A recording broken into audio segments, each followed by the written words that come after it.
This game should never have existed. It was ahead of its time, or maybe it wasn't. Either way, I absolutely loved it as a kid. But sadly, almost none of my friends had ever seen it or even heard of it. Maybe you're one of them. Today we are looking at true hidden gem, Heart of Darkness.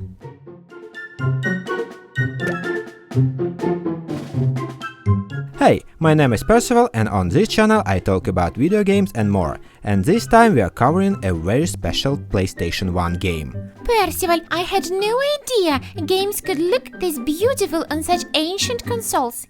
Beautiful and brutal. Oh yeah, this game is incredible beautiful. And you're right, the character deaths here are genuinely horrifying. It was actually pretty scary to play sometimes, but let's take it from the beginning. I want to go through everything properly. Heart of Darkness is a cinematic platformer developed by French studio Amazing Studio for PlayStation and Windows. The original team was made up of industry veterans. Frédéric Savour and Fabrice Visserot had previously worked on Flashback, the spiritual successor to Another World. Development began in 1992, with the PC as the primary target platform. The game wasn't published, revealed until March 95, where the developers announced it was almost finished. Spoiler, it was not finished. Right, the development dragged on. To put it mildly, publisher Vision Interactive dropped the project at the end of 96, and the game essentially ceased to officially exist. However, the team decided to keep working despite having no funding. Eventually, in 1997, French publisher Infogrames picked up the project and the platform was changed to PlayStation and Windows. It finally came out in 98, a full 6 years after development started. Okay, that's all well and good, but tell me about the actual game. How do you play it? With pleasure. It all started on an ordinary day. Andy, a boy, genius, inventor, average student and devoted friend to his dog Whiskey, falls asleep right in the middle of class. His teacher, a grumpy old man, tries to punish him by locking him in a dark cupboard, but the bell saves Andy and he runs outside. Suddenly a solar eclipse happens, the sky goes dark, and in that moment the darkness takes his dog Whiskey and Andy is left alone. Oh, poor doggy. Andy will save her, right? He doesn't hesitate for a second. He runs to his treehouse where he keeps all his inventions, including a homemade spaceship and a plasma gun. He hops in and flies into the darkness after Whiskey. Wait, that's all great, but where is the game? For now it sounds like a Pixar movie. Was it designed by some Japanese genius? That's just the setup. So, Andy's ship crashed into a stone wall and it destroyed. He lands in a strange world, a grim, dangerous world ruled by the Master of Darkness, a tall, sinister figure who oddly resembled Andy's school teacher and even sounded like him. That no accident is the embodiment of Andy's greatest fear, the dark. Now, since our hero is an inventor, we do have a weapon, an energy gun that works extremely well against the monster trying to eat the kid. And as you can see, they are going to try that quite often. In general, you're going to die a lot in this game, because it's often not immediately clear how to get past something, and that's kind of the whole point.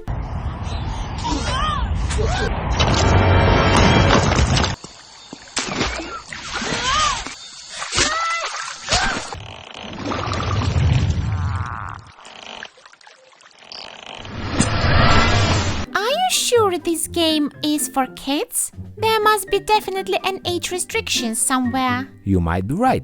And, as if the game didn't already have enough going against us, almost immediately at the start, a massive creature swallowed all of Andy's equipment.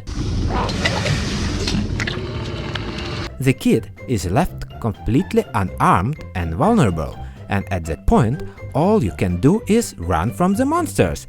It's brilliant for tension, that constant sense of danger, always having to find a way around it or figure out how to defeat enemies with absolutely nothing in your hand. Almost everything in this world can kill you, and I have to say that was one of the coolest things about this game. So many years have passed and I still remember the traps and what to do. When I replayed it for this video, I was genuinely surprised that I still knew where to go and what the game was asking of me. I think it's just your child's trauma. Maybe, further into the story, something pretty radical happened that completely changed the gameplay. At the bottom of underwater cave, Andy finds a meteor, a glowing green stone at the bottom of the lake sitting in the middle of crater. The stone grants him two superpower, green hump, plant magic, and you can make plants grow from seeds and use them as a platform or weapon against enemy. And Hand Blast, a charged magical shot from his hand, far more powerful than the regular plasma gun. Now Andy is armed and can actually fight back against the shadow, and I have to say it felt incredible. Oh, nice! Now we are talking. Let's go and save Whiskey. Yes, but first our hero has to make his way toward caves and underwater lakes that drove me absolutely mad as a kid. Honestly, there are so many moments in the game that were hard to figure out when I was young, and that's what made it great. Those moments force you to think, to look for solution, to experiment. But remember, every failed experiment means death. But after making it through all those trials, we encounter the local residents who haven't yet fallen under the influence of the darkness, and we head to their village. The rest won't last long thought, because demon attack the village and we have to run. By the way, this is where you have to swap the disc, because the game was split into two parts. Dear friends, this is actually a great moment to ask you to subscribe and leave a like. It really helps the channel grow. And please leave a comment, even just a word or two. Thank you so much. Percival, carry on. So, with the disc swapped, we find ourselves in total chaos, where our only goal is to survive while fending off flying demons. More traps and story twists lie ahead, and you push deeper in the Darkland, towards rivers of lava, dark caves, treacherous cliffs. The game just keeps stunning you with a gorgeous location, and bear in my mind, this is 1998, nearly 30 years ago. Then, when we finally reach the very heart of darkness, something happened that genuinely made my blood boil. The Master of Darkness finds the meteor and simply destroys it, and with it, our superpowers vanish. Hold on. So you are telling me we are weaponless, deep in the heart of hell, surrounded by demons, and we are still pushing forward to save our four-legged friend? Wow, our hero is so brave! Exactly, and it was terrifying. You're going to die here, a lot. And this moment in particular I will never forget. Remember that massive creature we ran into at the very beginning of the game?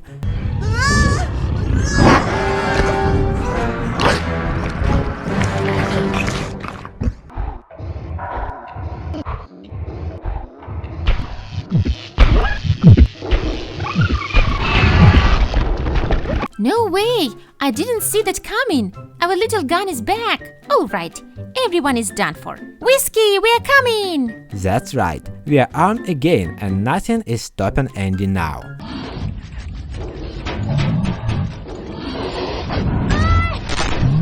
Of course, the game doesn't suddenly get easy, the puzzles and challenges don't let up at all, but man, it just plays so well. Even now, after all this year, I won't spoil the ending, because as always I want players to experience it for themselves. My job is to remind you it exists and make you want to play it. So, this game truly was ahead of its time, and sadly not enough players appreciated it when it came out. Among my own circle of friends, not a single person even played it. Let me know in the comments whether you have heard of it, played it, or maybe even finished it. I'm genuinely curious to hear your memories, but for now, that's all from me. I'm going to go work on the next video, and you don't forget to play good games and remember where it all started.